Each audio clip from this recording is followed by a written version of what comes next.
Drones. They've gone from dropping bombs, to dropping books and burritos, fighting fires, catching crims, smuggling smack, and tapping Paris.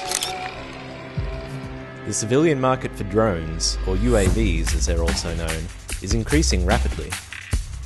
One analysis estimated the US civilian drone industry alone would be worth around $2.2 billion by 2015.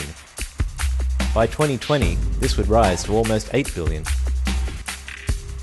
Figures for drone use in Australia are hard to come by. Documents from CASA, the Civil Aviation Safety Authority, show licensed drone pilots have almost tripled over the past year. On top of licensed users, there are even more unlicensed and hobbyist pilots. Parrot, probably the largest manufacturer of drones for the commercial market, says it has sold over 500,000 units globally, and that Australia is one of its largest markets worldwide. And with proposed changes to the way drone usage is licensed, the commercial market is set to explode.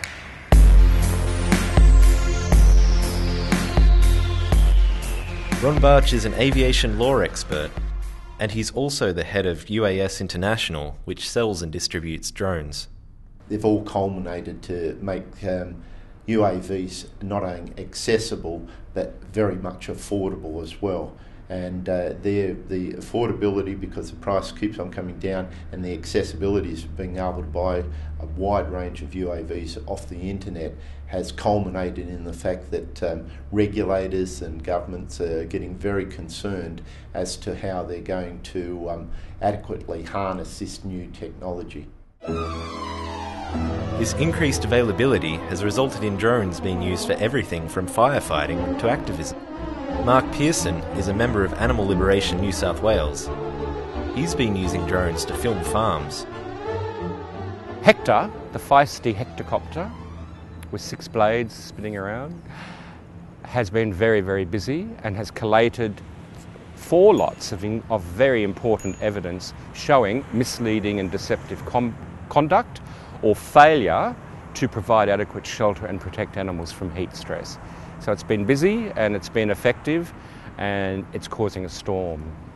Pearson's actions came up frequently in a recent parliamentary inquiry into privacy concerns around drones.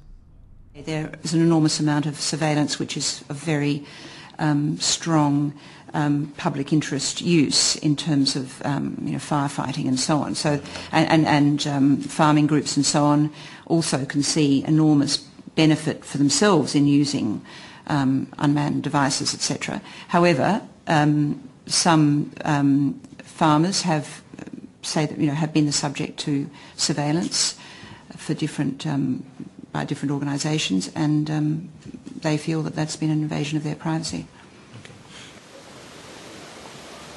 David Vale is a law academic and vice chair of the Australian Privacy Foundation. He says the current legal situation is not good enough to defend people's privacy from drone surveillance.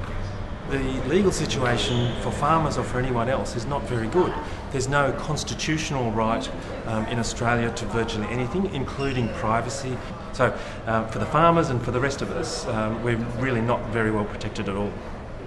If society is going to benefit from the undoubted advantages that UAV and UAS operations provide, it's got to be made sure that there's an effective industry that's going to industry association that can work with the safety regulator, privacy issues and that, so that the maximum benefit for society can be achieved. Now that we're across the current legal and ethical landscape, in our next video we're going to see how hard it is to become a commercial UAV operator.